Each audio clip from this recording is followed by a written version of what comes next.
Anouk Grimbert a exprimé qu'elle ne pouvait plus taire, expliquant ainsi sa décision de prendre la parole contre Gérard Depardieu, accusé de violences sexuelles par plusieurs femmes.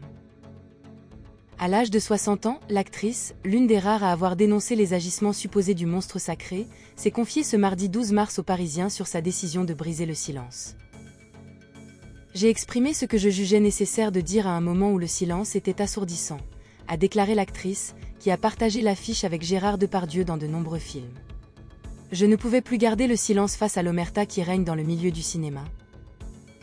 La protagoniste de Heureux gagnant, une comédie grinçante de Maxime Govard et Romain Choet, actuellement en salle depuis ce mercredi 13 mars, exprime également son désir de prendre la parole face à l'injustice subie par Charlotte Arnould, la première à avoir porté plainte contre Gérard Depardieu pour viol. Se battait seule contre un monde qui la calomniait ou était dans le déni, dénonce-t-elle.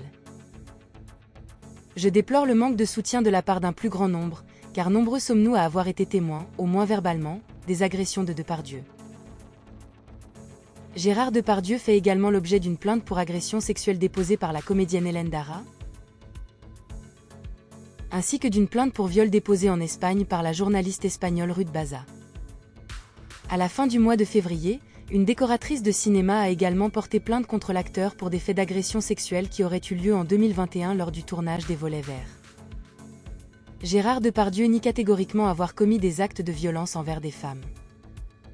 Anouk Grimbert critique également les propos d'Emmanuel Macron qui, en dépit de la multiplication des accusations contre Gérard Depardieu, a déclaré que l'acteur rendait fière la France.